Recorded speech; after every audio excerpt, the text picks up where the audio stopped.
Elvis Presley was more than just a singer and actor. He was a cultural phenomenon who changed the music world. Teenagers across America tried to emulate his iconic hairstyle. But how did Elvis, famously known as the king of rock and roll, what has made him successful, and why did his life end so tragically young? Let's dive into his story and uncover the answers. Elvis Aaron Presley was born on January 8, 1935, in Tupelo, Mississippi, to Vernon Elvis and Gladys Love Presley. The family lived in a modest shotgun house that Vernon had built in preparation for Elvis's arrival.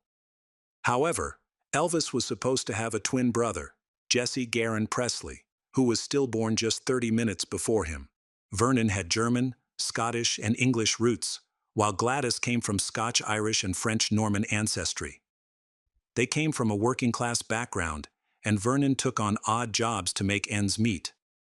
The family often relied on government assistance or the kindness of neighbors to get by. When Elvis was just 3 years old, the family faced a major setback. In May 1938, Vernon was convicted of forging a check from a landowner and part-time employer. He was sentenced to 3 years at the Mississippi State Penitentiary in Parchman, although he was released after 8 months for good behavior. During Vernon's imprisonment, Gladys and young Elvis moved in with relatives to get by. In September 1941, Elvis started first grade at East Tupelo Consolidated School, where his teachers described him as an average student. By the time he was 8, he began attending the Saturday Jamboree, a live amateur music program held at the Tupelo courthouse and broadcast by Wello Radio. This event drew a crowd of about 150 people, and anyone brave enough could perform. Elvis didn't shy away.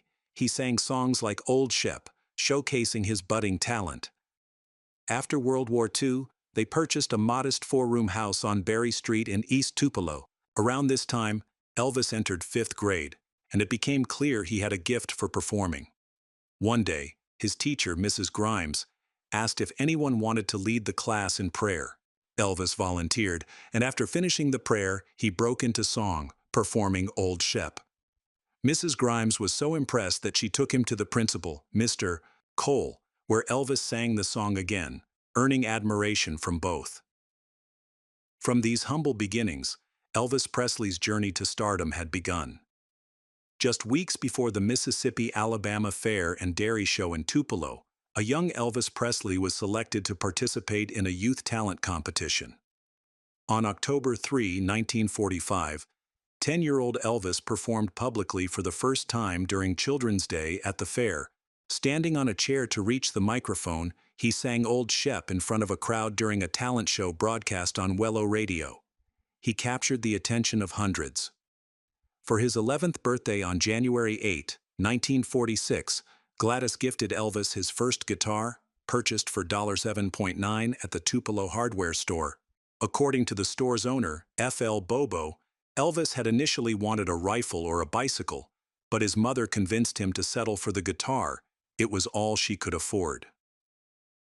Over the next year, Elvis began learning the basics of guitar playing, taught by 2 of his uncles and the pastor at their church. He later reflected that he watched others play and picked up skills on his own. Not long after, the Presley family sold their home on Berry Street and moved to an alley near the fairgrounds in Tupelo. Elvis started 6th grade at Milam Junior High, where his teacher, Mrs. Camp, once asked him to sing for the class. She remembered how the students fell silent, captivated by his voice. By the next year, Elvis began bringing his guitar to school daily, playing and singing during lunch breaks. However, his love for music earned him some teasing from classmates, who mocked him for playing what they called hillbilly tunes. During this time, Elvis became a devoted fan of the Mississippi Slim Show on Tupelo's Wello radio station. Mississippi Slim, his first musical idol, inspired him deeply. Slim's younger brother, a classmate of Elvis, often brought him along to the station, where Slim taught Elvis more about playing guitar and showed him how to work with chords. At just 12 years old, Elvis had the chance to perform live on the radio twice. However, his first attempt ended in stage fright, leaving him unable to perform. A week later, with Slim's encouragement, Elvis returned and successfully sang on the air. By the time Elvis turned 13 in November 1948, his family had moved to Memphis, Tennessee, about 80 miles from Tupelo. They moved frequently, about 10 times in total. Elvis enrolled at Humes High School in Memphis, where his exposure to music flourished.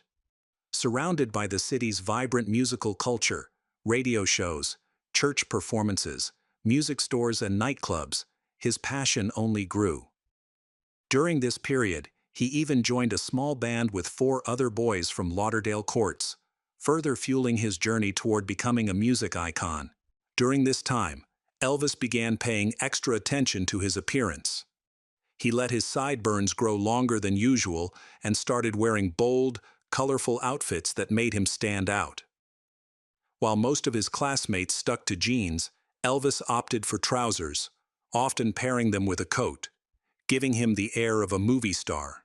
Life wasn't easy for the Presley family. Vernon and Gladys bounced from one job to another, and Elvis took on odd jobs to help make ends meet. The family regularly attended the Assembly of God Church, where Elvis continued to sing and play his guitar. He spent time wandering Beale Street, soaking up the sounds of black blues and gospel music that filled the air.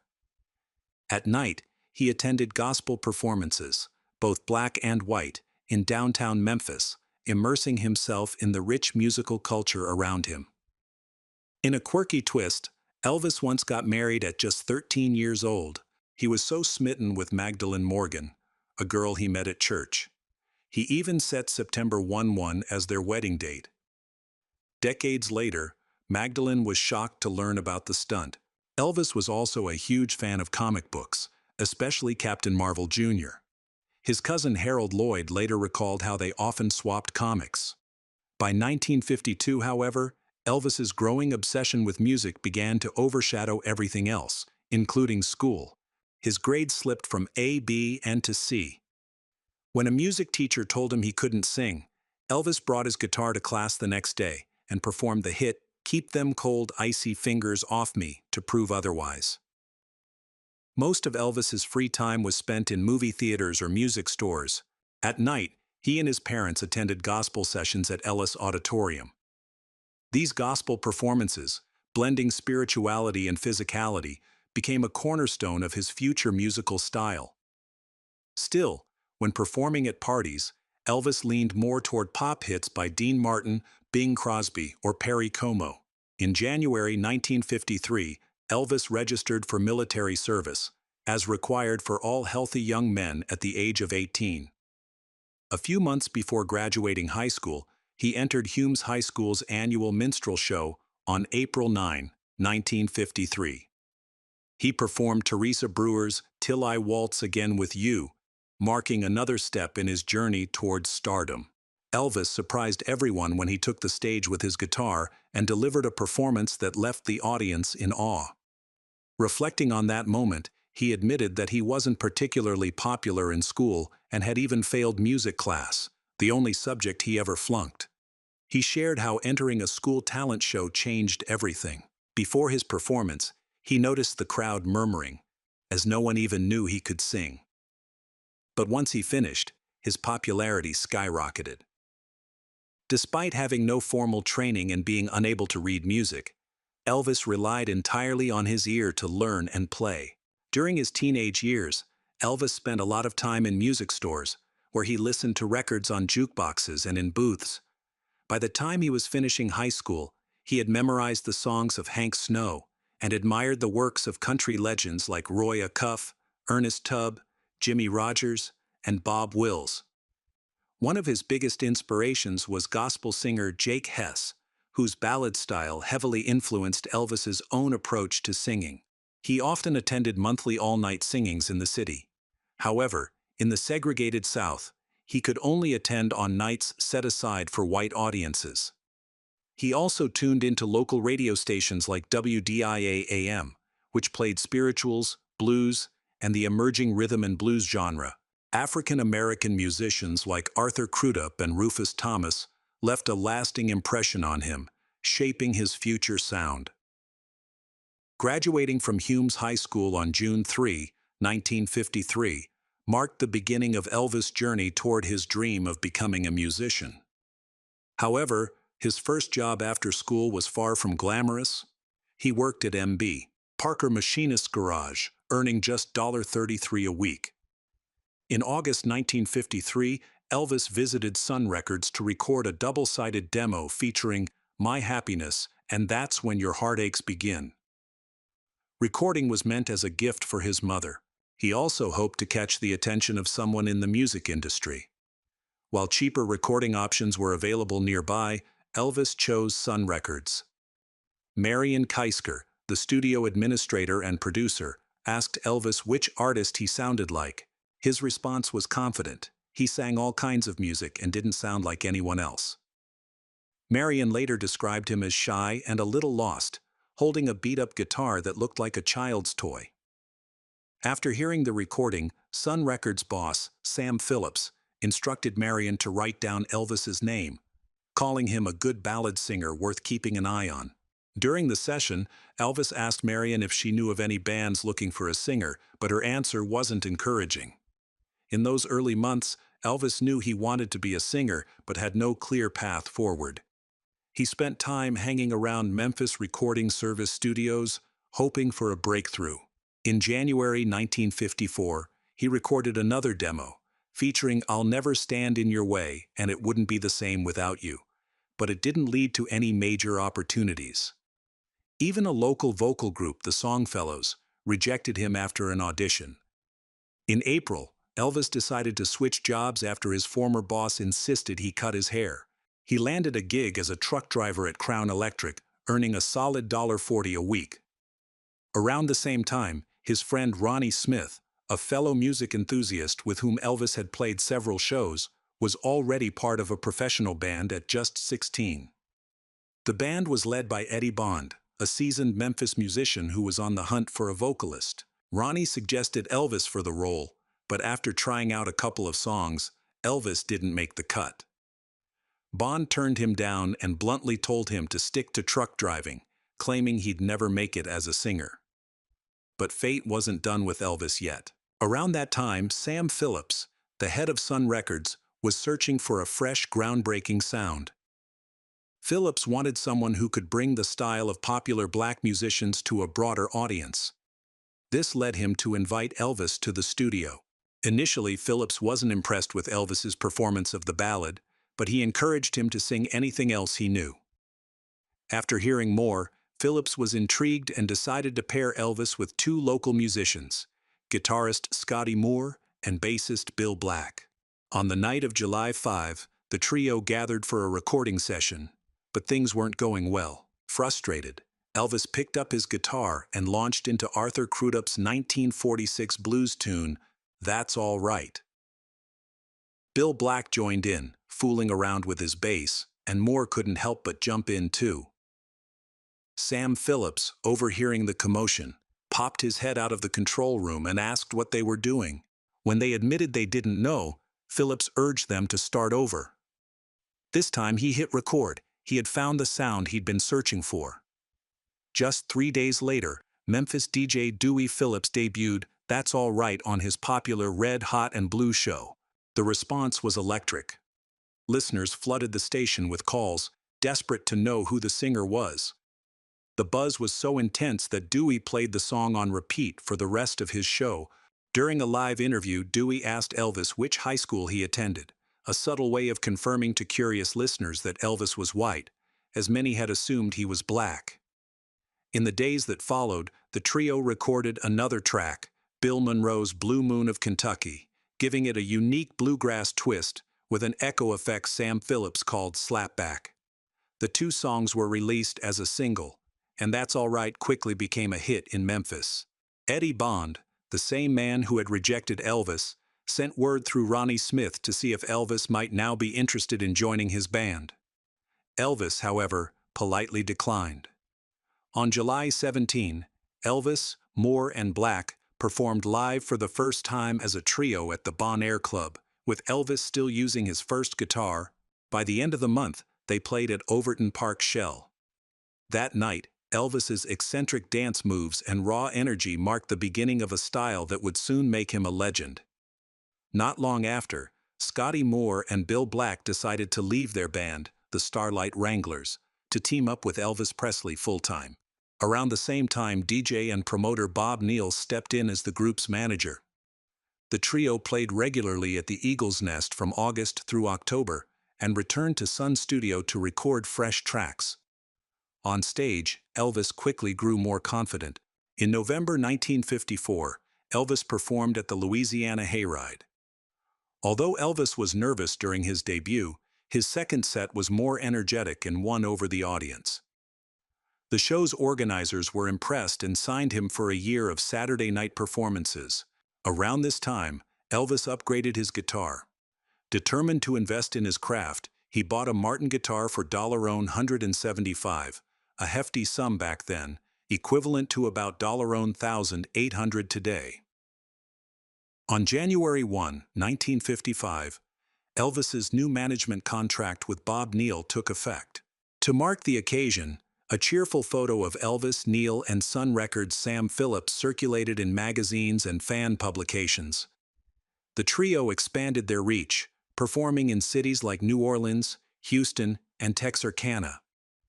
Elvis also became a spokesperson for Louisiana Hayride's sponsor, Southern Made Donuts, joining other rising stars like Minnie Pearl, Johnny Horton, and Johnny Cash. Elvis, who had a lifelong love for donuts, was reportedly thrilled to receive a box of hot, freshly iced treats in exchange for recording a radio promo. Unfortunately, that commercial was never released. This growing regional fame caught the attention of Colonel Tom Parker, a promoter Bob Neal regarded as one of the best in the business. Parker invited Elvis to join Hank Snow's country music tour in February. By April 10, Elvis had released his fourth single, featuring Baby Let's Play House and I'm Left, You're Right, She's Gone. The record was a hit, marking a major milestone for the young artist. By May, Elvis was touring the South daily, and his relentless schedule prompted Colonel Parker to express interest in helping promote his career. At the end of May, Parker wrote to Bob Neal, signaling his desire to get involved. However, June brought an unexpected setback. On June 5, while traveling to Texarkana, Arkansas, Elvis's iconic pink and white Cadillac caught fire and burned to the ground near Fulton, Arkansas. The incident left him heartbroken. Elvis, sitting by the roadside, devastated, watching his dreams literally go up in smoke. Elvis Presley's journey to fame is filled with fascinating stories, and his iconic pink Cadillac is just one of them. After his original car was destroyed in a fire, Elvis replaced it with a 1955 Cadillac Fleetwood 60, painted in a custom shade of pink dubbed Elvis Rose by a neighbor who helped him with the repaint. The car, complete with a removable wooden roof rack for his band's instruments, was later gifted to his mother, Gladys, who proudly called it her car. Elvis had a deep affection for that Cadillac, which became one of the most famous cars in the world. In November of that year, Johnny Cash joined Elvis on tour and was surprised to see Elvis personally washing the car after it had been through rain and mud on the way to Texarkana. It was clear that Elvis cared deeply for his possessions, even as his fame grew. By August, Sun Records had released 10 records featuring Elvis Presley, Scotty, and Bill. A drummer joined the group toward the end of these sessions, adding more depth to their sound. Their music was a unique blend of styles. Songs like That's All Right had an R&B influence that one Memphis journalist described as the idiom of Negro field jazz, while tracks like Blue Moon of Kentucky leaned more toward country. Country DJs avoided it because Elvis looked too much like a black artist, while R&B stations dismissed it for sounding too hillbilly. Despite this, Elvis was gaining attention, earning nicknames like the King of Western Bop, the Hillbilly Cat, and the Memphis Flash. Fans, especially teenage girls, screamed, fainted, and chased him wherever he went. However, not everyone was a fan. Teenage boys often reacted with jealousy, and in some Texas towns, police escorts were needed to protect Elvis from potential troublemakers. By the summer of 1955, Elvis was on the radar of nearly every major and independent record label. He was named the most promising male artist of the year at the Country Disc Jockey Convention in November, and record companies began competing for his signature. While Colonel Parker was still finalizing a deal, Elvis hinted at his upcoming transition to RCA. Ultimately, Parker and Sam Phillips sold Elvis's contract to RCA Victor for an unprecedented $40,000, a deal that included all his previous recordings. Since Elvis was only 20 at the time, his father had to sign the contract on his behalf. Parker also negotiated with Gene and Julian Aberbach of Hill Range Publishing to create two companies, Elvis Presley Music and Gladys Music, which handled the rights to his recordings. Songwriters had to forfeit a portion of their royalties in exchange for the privilege of having Elvis perform their songs. By December, RCA began heavily promoting Elvis, re-releasing several of his earlier tracks and preparing for his national debut. Elvis had his first recording session with RCA in Nashville just 2 days after his Tunis birthday, on January 10, 1956. The session featured guitarist Chet Atkins and backing vocalists, including Gordon Stoker of the Jordanaires, alongside his usual bandmates and pianist Floyd Kramer. Among the songs recorded was Heartbreak Hotel, a haunting and unusual track that became an instant hit.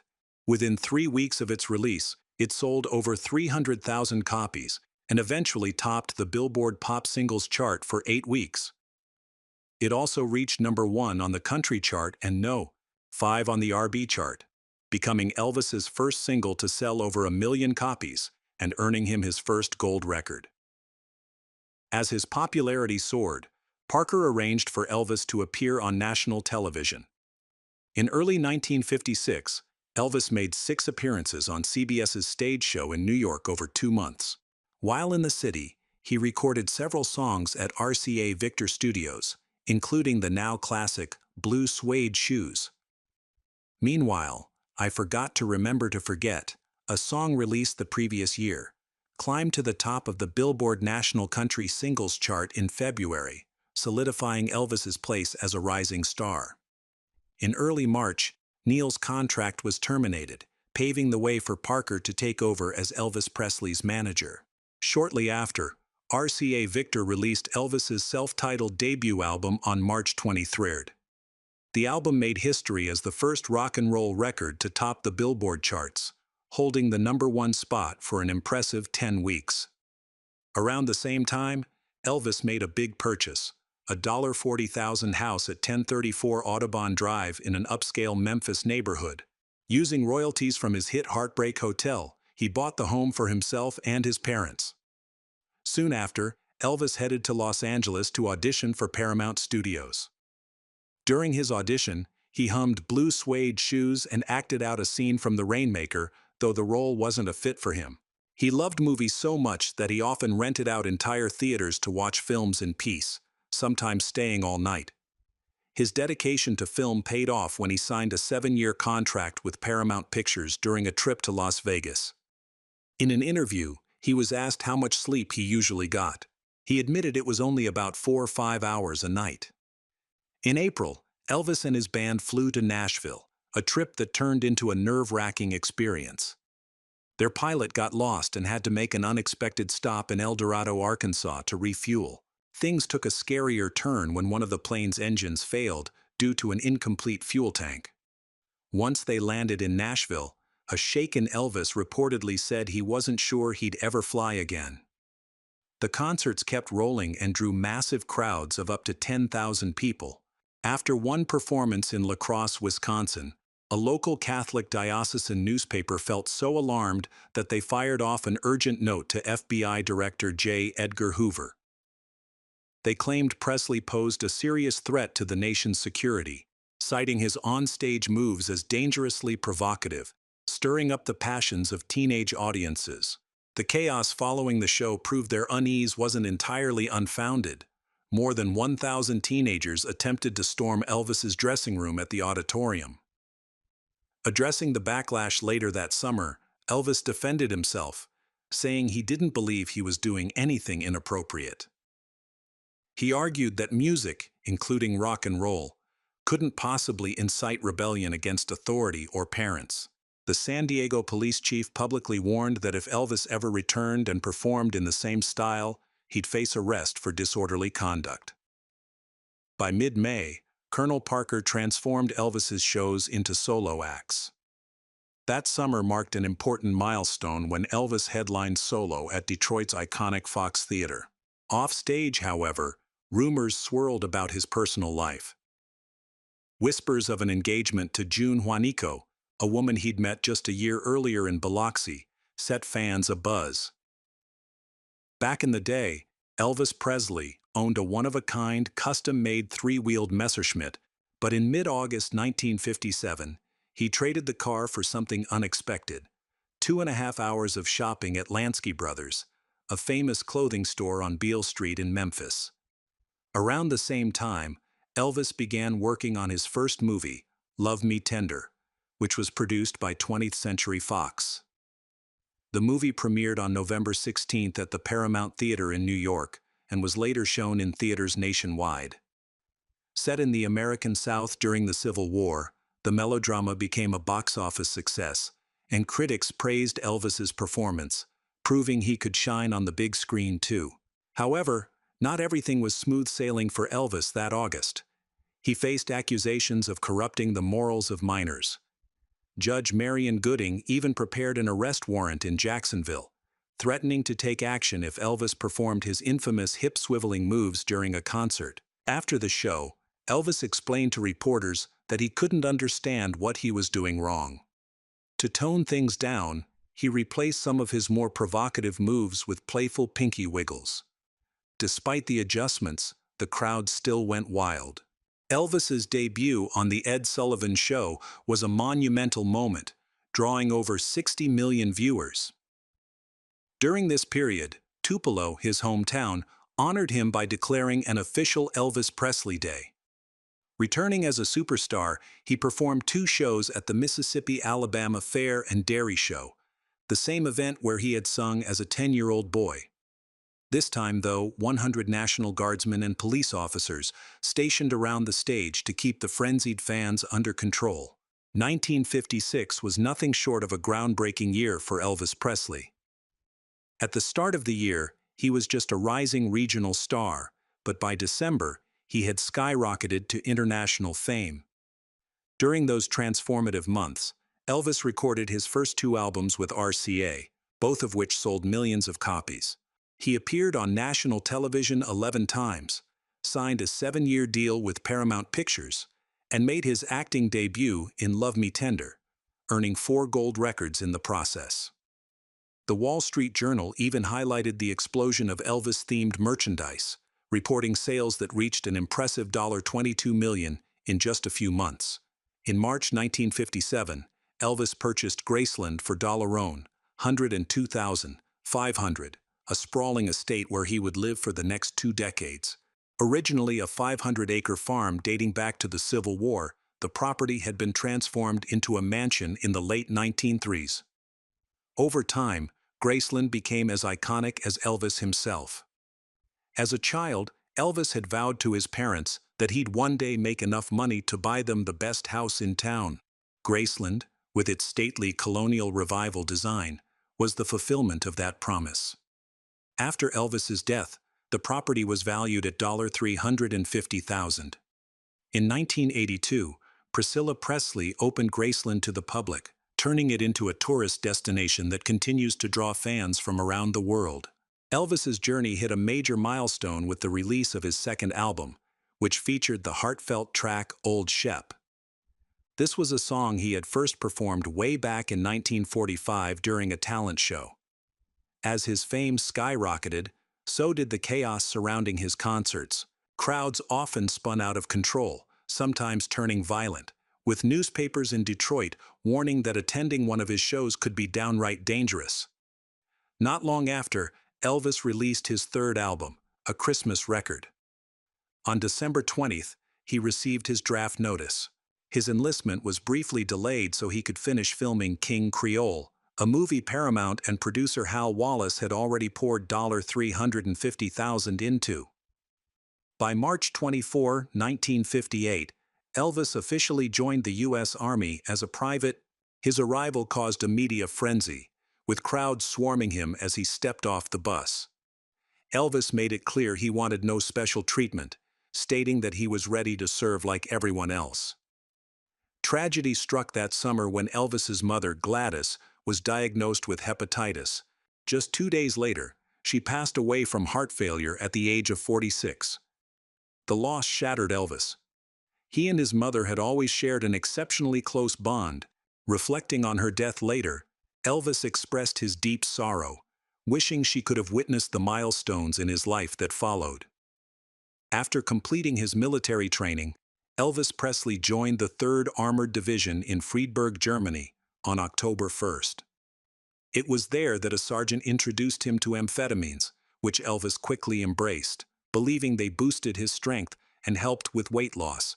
Many of his army buddies followed suit. During his time in the service, Elvis also discovered karate. He took it seriously, training under Jürgen Seidel, and it became a passion he carried throughout his life, even weaving it into his live performances.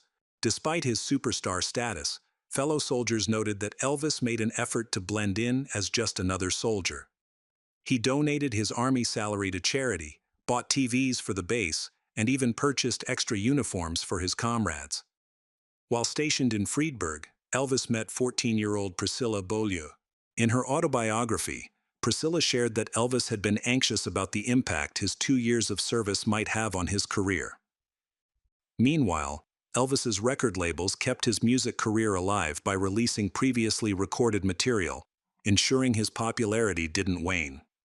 When Elvis returned to the U.S., on March 2, 1960, he was honorably discharged as a sergeant. His journey back home was met with adoring fans who lined the train route from New Jersey to Tennessee. Elvis made stops along the way to greet them, and during a brief interview, he offered advice to young men entering the military, encouraging them to play it straight and do your best. Not long after, RCA Victor awarded Elvis a plaque commemorating over 75 million records sold worldwide. However, his return to civilian life came with a grueling schedule. While he initially aimed for more serious acting roles, the lukewarm reception of Flaming Star and Wild in the Country led him back to safety.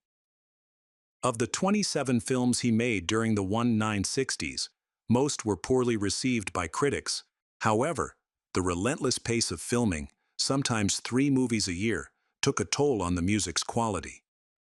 Gordon Stoker of the Jordanaires recalled that Elvis was so disheartened by the material that he often walked away from the microphone, feeling it wasn't worth singing. The first stars on the Hollywood Walk of Fame were unveiled on February 9, 1968, and among the honorees was none other than the king of rock and roll, Elvis Presley. Just over a year earlier, in late December 1966, Elvis proposed to Priscilla Beaulieu. The couple tied the knot on May 1, 1967, in an intimate ceremony held in their suite at the Aladdin Hotel in Las Vegas. Around this time, however, Elvis's career was hitting a rough patch. The formulaic movies and cookie-cutter soundtracks he was churning out had lost their charm. On February 1, 1968, Elvis welcomed his only child, Lisa Marie, into the world. Her birth came during a turbulent time in his life, as he was increasingly frustrated with his stagnating career. Out of his last 8 singles, only 2 had cracked the top 40, and none had climbed higher than the 28th spot. In an effort to revive his image, Elvis's manager, Colonel Parker, arranged for him to appear on NBC for the first time in 8 years. The result was a special titled Elvis, which aired in December 1968. The show received glowing reviews and helped restore some of his credibility with the public. This resurgence also led to a series of live performances. During this period, Cassandra Peterson, a Las Vegas dancer, crossed paths with Elvis. She later recalled how strongly he opposed drug use, sharing that when she mentioned smoking marijuana, he was visibly shocked and told her never to do it again. Elvis wasn't just against recreational drugs, he also rarely drank. likely because he'd seen the devastating effects of alcoholism on several family members and wanted to avoid the same fate. In August 1970, Metro-Goldwyn-Mayer documented Elvis's rehearsals and performances at the International Hotel for the film Elvis. That's the way it is. By then, his iconic jumpsuit had become a signature part of his live shows. Since the 1950s, there had been numerous threats against him. This time, however, the FBI ramped up security for his next two shows. Luckily, the concerts went off without a hitch. On December 21, 1970, Elvis met President Richard Nixon at the White House. During their conversation, he shared his deep patriotism and suggested he could use his influence to steer the hippie movement away from drugs, a cause both he and Nixon strongly opposed. As part of the meeting, Elvis requested a badge from the Bureau of Narcotics and Dangerous Drugs, which he saw as a symbol of his commitment to the fight. The following year, on January 16, 1971, the U.S. Junior Chamber of Commerce honored Elvis as one of the 10 most outstanding young men of the nation. Soon after, Memphis paid tribute by renaming a section of Highway 51 South, where Graceland is located, as Elvis Presley Boulevard. That same year, Elvis achieved a first in rock and roll history by receiving the Bing Crosby Award from the National Academy of Recording Arts and Sciences. He also released 3 non-soundtrack albums, with Elvis Country earning the highest praise from critics for its cohesive focus on country music classics. In 1972, Metro-Goldwyn-Mayer captured Elvis in the documentary Elvis on Tour, which later won the Golden Globe for Best Documentary Film. Behind the scenes, though, his personal life was unraveling. During this time, Elvis had an affair with Joyce Bova, which resulted in an unplanned pregnancy that ended in abortion. Elvis confided in Joyce about his troubled marriage and his belief that divorce was inevitable. That prediction came true on February 23, 1972, when Elvis and Priscilla finalized their divorce. Priscilla had admitted to an affair with Mike Stone, a karate instructor Elvis had introduced her to. Just months later, Elvis moved on with Linda Thompson, a songwriter and former beauty queen from Memphis who moved into Graceland with him in August of the same year. At a rare press conference, Elvis Presley was asked if he was satisfied with his public image. He explained that it was challenging to live up to the persona people expected.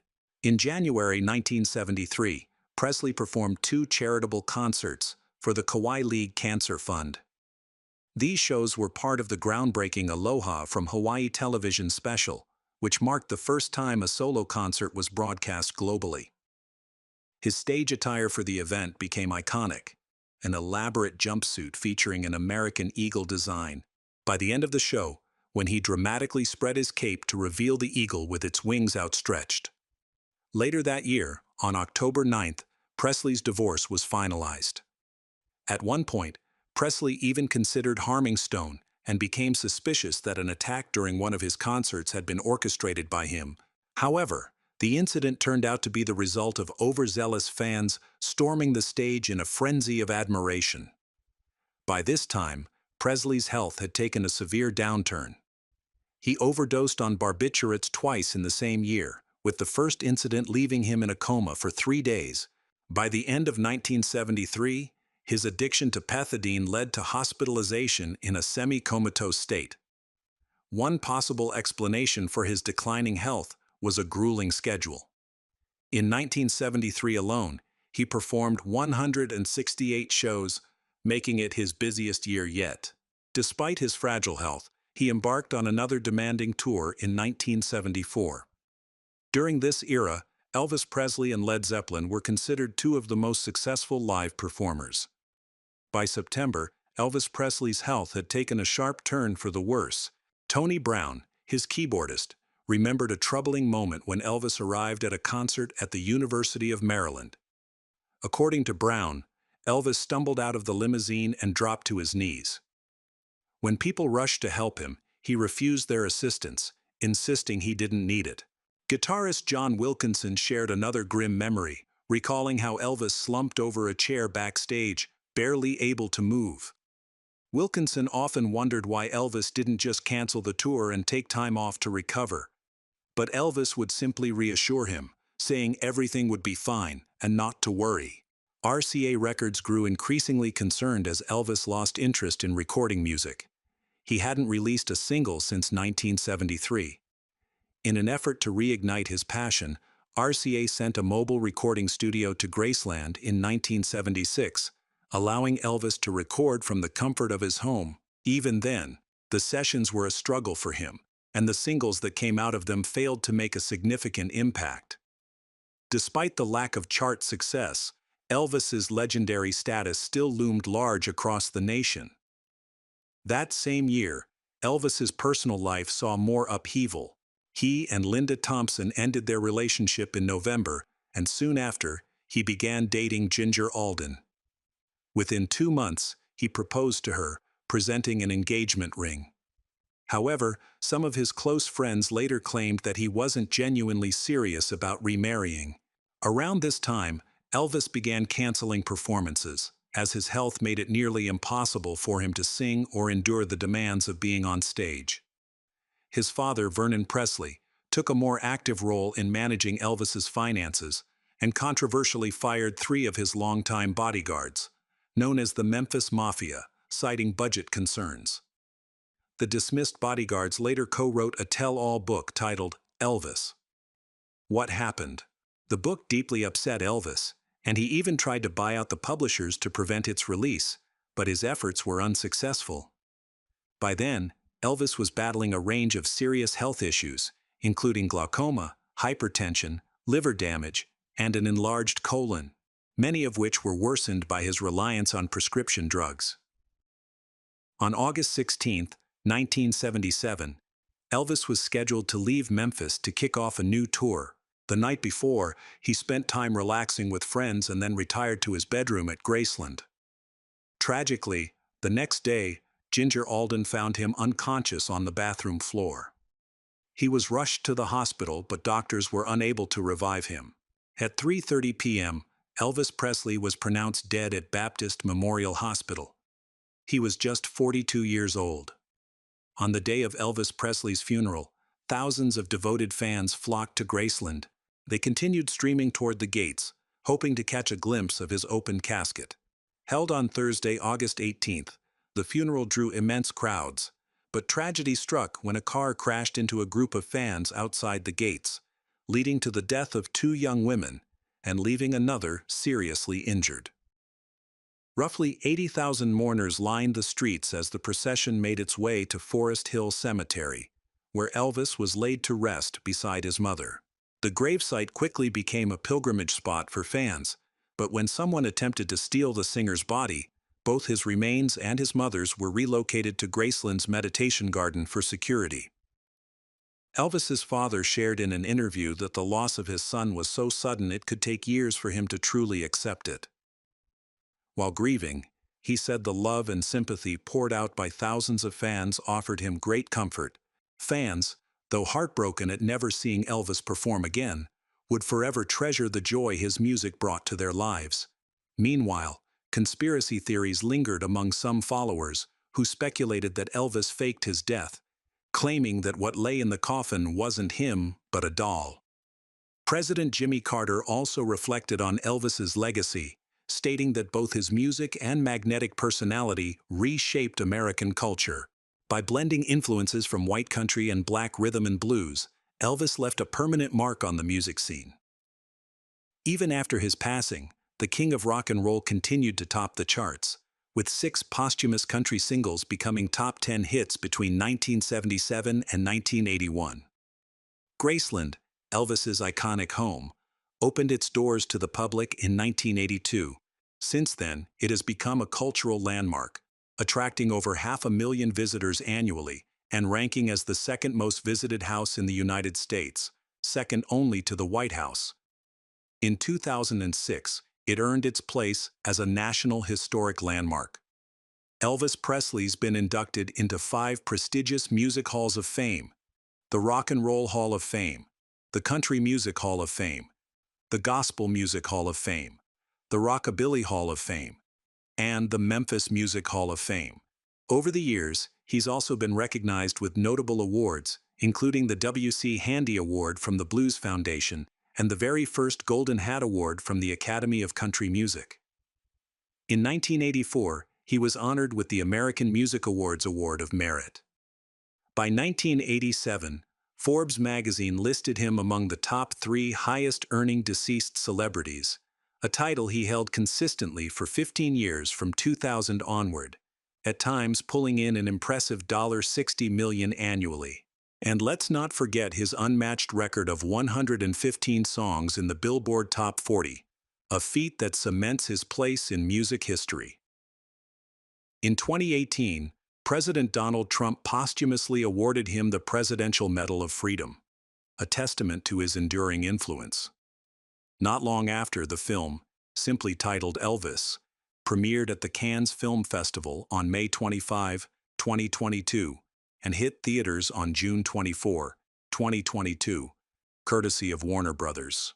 It chronicles Elvis's journey from his humble beginnings to his meteoric rise as a rock and roll icon, singer, and actor. The movie also dives into his complex relationship with his manager, Colonel Tom Parker, played by Tom Hanks. Austin Butler took on the role of Elvis, while Shaden Jay portrayed him as a child. Elvis managed to bring joy and inspiration to millions, becoming a cultural icon whose influence still lingers. Curious to learn more about other legendary figures? There's a treasure trove of biographies waiting to be explored. Thanks for sticking around until the end. If you enjoyed this, give it a like. See you later.